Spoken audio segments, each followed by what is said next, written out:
जो है सीता कुंड इसलिए काफी प्रचलित है क्योंकि सीता माता ने यहाँ दूसरी अग्नि परीक्षा दिया है, इसलिए ये जो है सीता कुंड के नाम से प्रचलित है। दुनिया भर में जो छठ पर्व फैला है वो फैला है हमारे बिहार के मुंगेर से। मैया सीता ने ही सबसे पहले छठ पर्व किया था और यहीं से छठ पर्व जो है पूरे बिहार में विस्तृत हुआ और बिहार के साथ साथ ही भारत के अन्य हिस्सा में गए और भारत से दुनिया के सभी जो है देशों में गए। भगवान राम ने इसी कुंड का जो है निर्माण किए तीर से और इसमें स्नान करके भगवान शिव का जो है यहाँ पूजा आराधना किए, तो इसी से इस कुंड का नाम जो है राम कुंड है। भरत कुंड जो है, जब तीनों भाई स्नान कर लिए तो भगवान भरत भी स्नान करके उन्हें हवन करने जाना था, तो वो यहीं पे अपना बाण चलाते हैं और एक कुंड को प्रकट करते हैं जो कि सबसे मुख्य जो है मैया सीता का कुंड है, जिसमें कि उबलता हुआ खौलता हुआ जल है।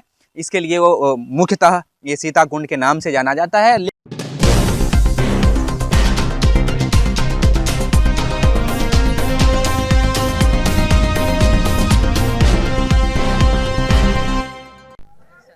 नमस्कार, मैं दीपक कुमार। देखिए, इस समय मैं बिहार के मुंगेर में हूँ। आप देख सकते हैं पीछे मुख्य द्वार सीता कुंड धर्मस्थान मुंगेर।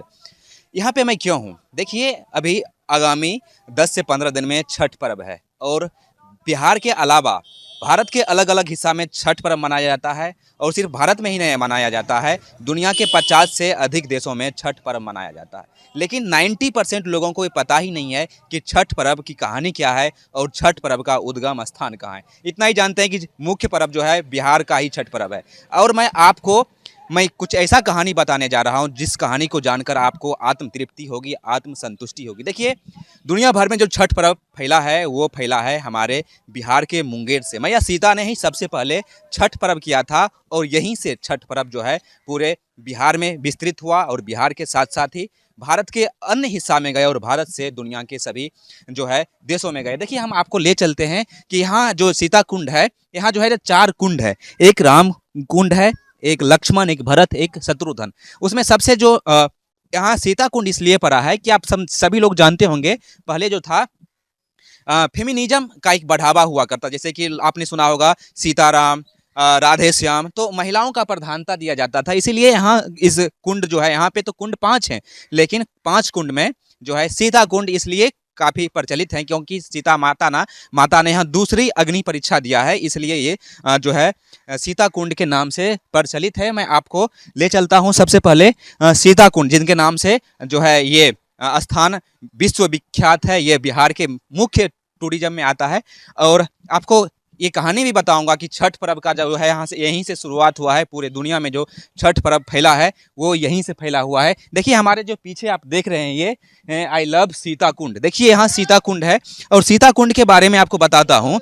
सीता कुंड में जो जल है वो हमेशा गर्म रहता है। इतना गर्म रहता है कि आप उसमें भात पका सकते हैं। 100 डिग्री सेल्सियस से ज़्यादा जो है इसका आप देख सकते हैं। सीता कुंड गर्म जल का स्थान है। 100 डिग्री से अधिक सेल्सियस इसका टेम्परेचर है।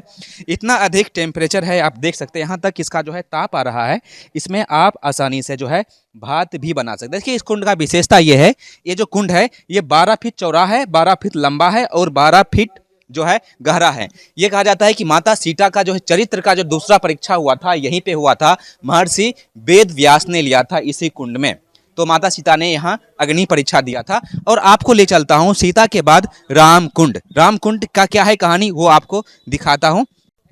देखिए, कहा जाता है कि भगवान राम ने ये जो शिव मंदिर देख रहे हैं, इसी शिव मंदिर में पूजा करके और उसके बाद उन्हें जल चढ़ाना था, पूजा करने के लिए जल चढ़ाना था, तो यहीं तीर मारे भगवान राम।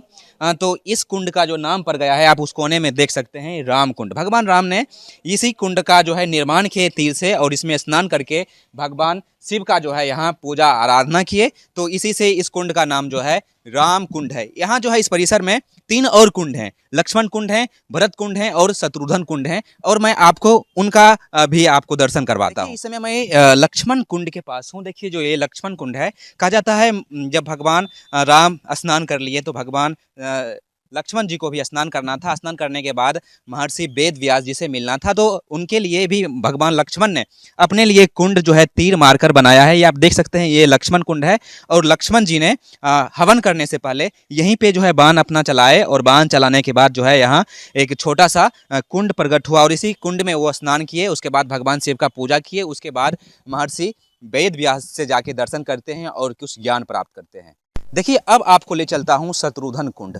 जब भगवान राम, भगवान लक्ष्मण स्नान कर लिए तो उसके बाद भगवान शत्रुघ्न जी भी स्नान करने के लिए आए, थोड़ा सा हट के आए। आप यहाँ देख सकते हैं, ये जो आप पीछे देख रहे हैं, ये शत्रुघ्न कुंड है। भगवान शत्रुघ्न भी स्नान करके महर्षि वेद व्यास के पास जाते हैं और जो है हवन करते हैं। हवन करने के बाद जो है वो कुछ ज्ञान प्राप्त करते हैं भगवान वेद व्यास जी से। और आपको जो है देखिए अब आपको इस सीता कुंड में जो उपस्थित हैं 4 कुंड और सीता कुंड लगा के 5 कुंड, उसमें से 5वां कुंड ये भरत कुंड आप देख सकते हैं।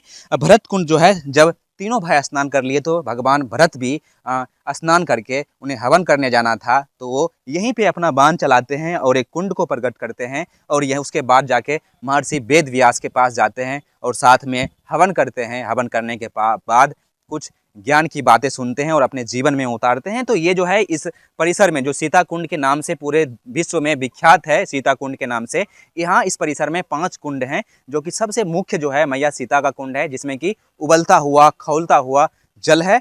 इसके लिए वो मुख्यतः ये सीता कुंड के नाम से जाना जाता है। लेकिन देखिए हमारे बिहार का जो दुर्भाग्य है, बिहार में ऐसे टूरिज्म के लिए टूरिस्ट प्लेस कुछ भी नहीं है, लेकिन जो कुछ भी है हमारे जो प्राचीन धरोहर हैं वो आप देखेंगे कि काफ़ी जर्जर। आप ये देखिए कि यहाँ अपने बिहार से नहीं, बिहार के बाहर कई जगह से लोग आते हैं। देखिए आप यहाँ देखिए, ये है भरत कुंड, शत्रुघ्न कुंड या भरत कुंड है, कोई उधर शत्रुघ्न कुंड है। देखिए यहाँ पे हमारे सरकार के द्वारा या फिर यहाँ के जो नगर परिषद होंगे या फिर विधायक हैं, एमपी एमएलए जो भी हैं, उन्हें धर्म के नाम पे राजनीति करना है। जब बात आता है किसी मंदिर का जीर्णोद्धार करने का, हमारी देश धर्म संस्कृति को बढ़ावा देने का, तो वो उसमें हाथ खड़े कर लेते हैं। उन्हें ध्यान भी नहीं आता है कि हमें क्या क्या अपने देश के लिए, अपने धर्म के लिए, अपने संस्कृति के लिए करना चाहिए। तो आपको मैंने सीता कुंड का दर्शन कराया, सीता कुंड दर्शन, बस इतना ही। नमस्कार, मैं दीपक कुमार, आप देख रहे हैं बिहार दीनिक। और कमेंट करके ये बताइए कि हमारा जो ये स्टोरी है, ये स्टोरी आपको कैसा लगा, और ये भी बताइए कि बिहार सरकार को ये टूरिज्म प्लेस को बढ़ावा देना चाहिए या नहीं देना चाहिए।